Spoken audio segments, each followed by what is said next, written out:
Hi there, it's Jane Birkinshaw from Love Your Lens here. What I'd like to do today is show you how quick and easy it is to edit a RAW file using Photoshop Elements. So we are in Photoshop Elements here and we are in the expert mode. So I'm going to go ahead and open my RAW image, and you'll see that it has not opened in Photoshop Elements Editor itself. It's opened in something called Camera Raw, and it will do that automatically. Any raw image that you open will open in this window. So I'll just talk to you a little bit about the window that we're looking at and the information that's here. I've got a number of options here, some of which I use depending on the image and the changes that I want to make. And I'll just talk to you a little bit about the process that I tend to go through when I'm doing my editing. I will open an image, a raw image in this window, and I will only perform changes in certain areas, and they will tend to be the white balance. So basically I want to get the colour right at this stage, and I want to get the exposure right. Anything else I will open the image and excuse me, and take it through into the main Photoshop Elements editor to do.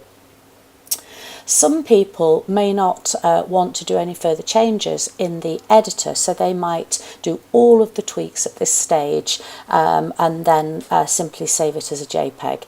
That's not the way I work. This is the first stage of the process for me, correcting those key basic things, and then I will go and do a lot more work on my image in the editor. So I'm going to show you how I work. And first of all, what we're going to do is have a look at some of the information over here. Now this is a histogram, and it is showing us the spread of pixels in colour and exposure, and it is alerting us to the fact that there is a problem here with the sort of the warmer pinks of the image, and there's a highlight clipping warning coming up there as well. Now this relates to this very obvious area here where it's basically warning us that this area could be overexposed. It's also saying it's a very strong area of colour and it's very intense, and that perhaps it needs correcting. So we will sort that out in a moment. Equally, if you had a very, very dark and underexposed area of the image, you would get something bolting up the left-hand side up here, going right up to the top, and this would become a shadow warning clipping as well. It's not, there are no shadow issues in this image. So the next stage that we've got here is the camera settings that I've used to take this image. Okay.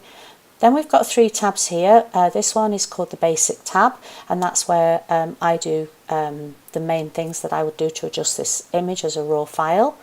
This one is called the detail, and I will quickly touch on that in a moment. And then this one, camera calibration, I don't go anywhere near. I don't understand what it is, and I don't think I need to.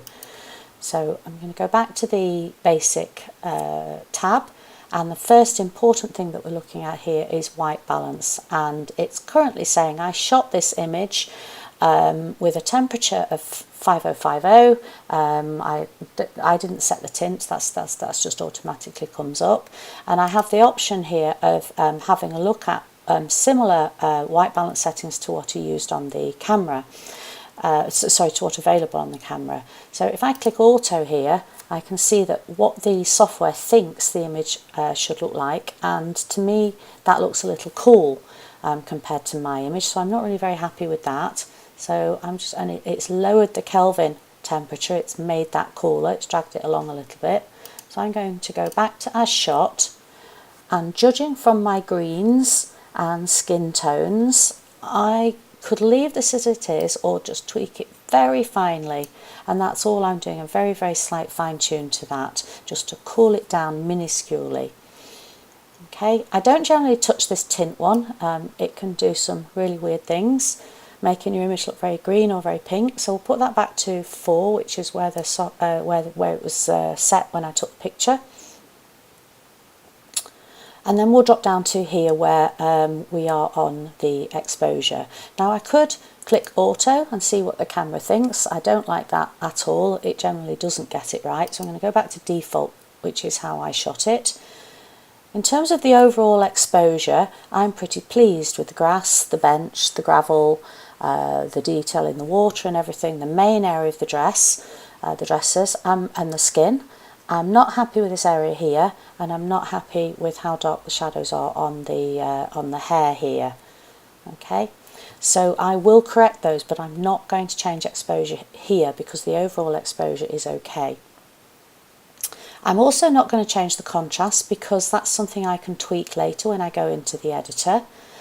But highlights I definitely am going to change. So if this relates to this area here, any areas that are overexposed, specific areas of highlights, I can correct that here. So I start to drag that to the left.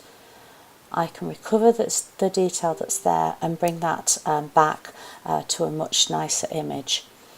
Okay, nicer exposure. And then again, the shadows one is important. This is the one that I'm going to use to try and correct the hair here and bring back some detail. Okay, and I've brought back a fair amount of detail in the dark hair there. If I just go up here to where it says preview and I untick that, you can see the differences that I've made to that image already, and they're fairly significant. It looks much better now. And then this is an area that if I wanted to, I could brighten or darken any whites if I felt that they needed correcting, and again the same with blacks. Now these areas here, clarity, vibrance, saturation, again because I'm going to open this image in a moment and take it into the editor, I will do a lot of tweaks and things to the image stylistically really in the editor, so I'm not interested in changing those here. However, if you weren't bothered about doing lots more changes in the editor, you could do all the corrections you needed to do here, including cropping, including some straightening and things like that.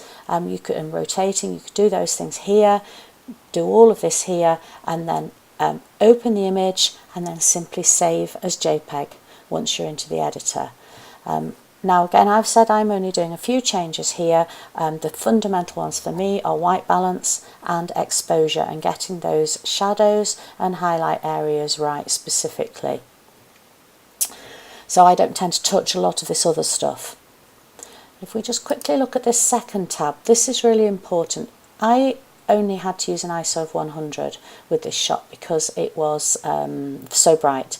Now if I'd had to use a really high ISO and I had noise and graininess in this image, I could drop down to this noise reduction here, and using this luminance tab I could drag that across and significantly reduce the noise. So that's a really useful one to know about, but just note down here it says zoom in to 100% or larger when you're adjusting these controls. So you would do that by going over here and just zooming in, and that's 100%, and that would allow you to be able to use with the hand tool, go and have a look and see if you've got noisy areas in your image and then use this to correct it. Okay, but I haven't got a noisy image in this instance, so I'm not going to bother particularly with that. Okay, so I've now finished what I'm going to do in this Camera Raw editor, having corrected the things I want to correct. So now all there is to be done is to open image. And you'll see that the image will open. We're now in the main editor and I'm ready to start tweaking this image and doing the stylistic sort of edits that I would want to do.